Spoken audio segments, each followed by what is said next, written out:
се попладневните вести на Слободен печат, еве што е ново кај нас и во светот.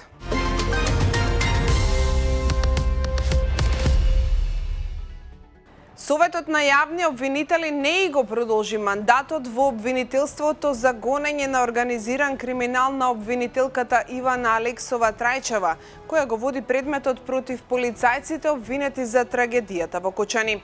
За гласаа само 20 членови на Советот, а републичкиот јавен обвинител Ненад Савески беше против. Обвинителите одат во Скопското обвинителство и не се знае дали ќе ги продолжат предметите.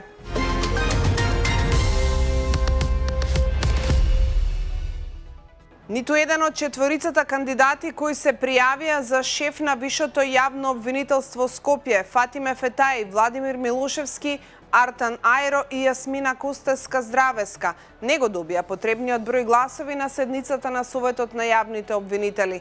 Иако на огласот првично се пријавија 7 кандидати, останаа четворица бидејќи обвинителите Джелјал Бајрами и Трајче Пеливанов се повлекоа, а обвинителот Александар Марковски беше унапреден од Скопското обвинителство во обвинителството за гонење на организиран криминал и корупција.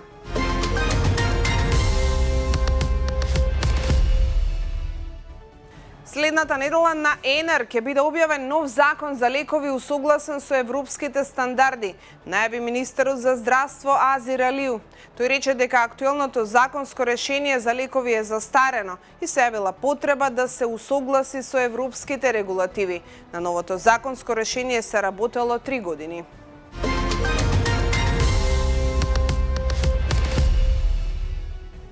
Премиерот Христијан Мицкоски вчера од собраниската говорница зборуваше за доктори со еликсир на континуирана работа, кои со книжење дежурства и други додатоци стигнувале до баснословни суми на исплати од 10.000 евра месечно во јавните здравствени установи. Но еден ден подоцна ниту владата, ниту фондот за здравство, кој е задолжен да ги контролира ваквите исплати, ниту пак Министерството за здравство не сакаат да кажат кои се тие доктори, ниту во кои болници работат.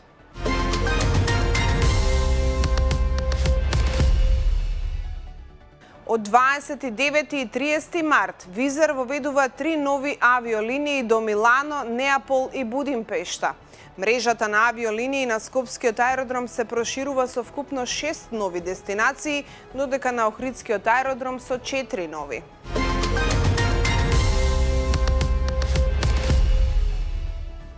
Снег го затрупа патот кон Галичник, селото одсечено и небезбедно за пристап со возила. Местната заедница Галичник упати предупредување до граѓаните и посетителите дека патниот правец кон селото во моментот не е безбеден за сообраќај. Надлежните служби се на терен и се работи на расчистување. Ве замолуваме да не се упатувате кон Галичник се додека патот целосно не се расчисти и обезбеди за безбедно движење. Сите понатамошни информации ќе следува навремено известување, соопшти од местната заедница Галичник.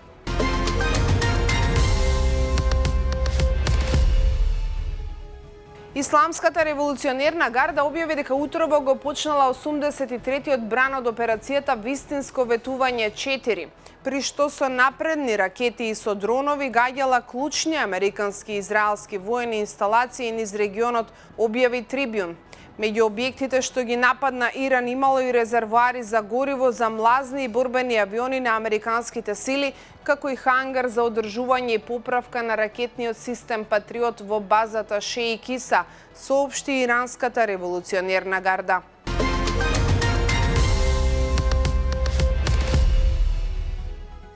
Војната со Иран го оттурна глобалното внимание од целосната инвазија на Русија врз Украина, додека неголемиот конфликт во Европа од Втората светска војна влегува во 5-та година, а охрабрениот Кремљ започнува пролетна офанзива, анализира Associated Press.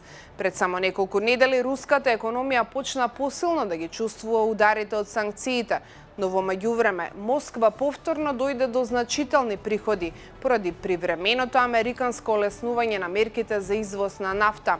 Потегот што треба да помогне да се расчистат пратките што останаа заглавени и да се стабилизира снабдувањето нарушено од кризата на Блискиот Исток. Според украинскиот претседател Володомир Зеленски е погрешен чекор бидејќи индиректно и дава финансиска сила на руската воена машинерија.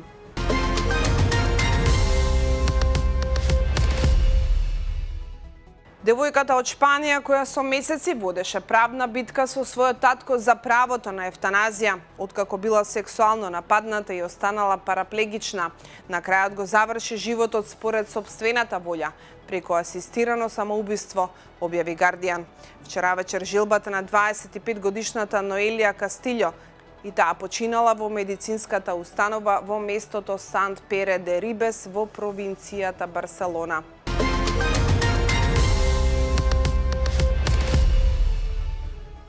Мексиканската морнарица започна операција за пребарување и спасување во Карибите, за да лоцира две едрилици што носат хуманитарна помош за Куба, откако бродовите не пристигнаа во Хавана како што беше закажано, пренесува Ал Джазира. Двете едрилици минатата недела тргнале од Исла Мухерес во мексиканската држава Кинтана Ро кон Хавана со 9 членови на екипажот од различни националности.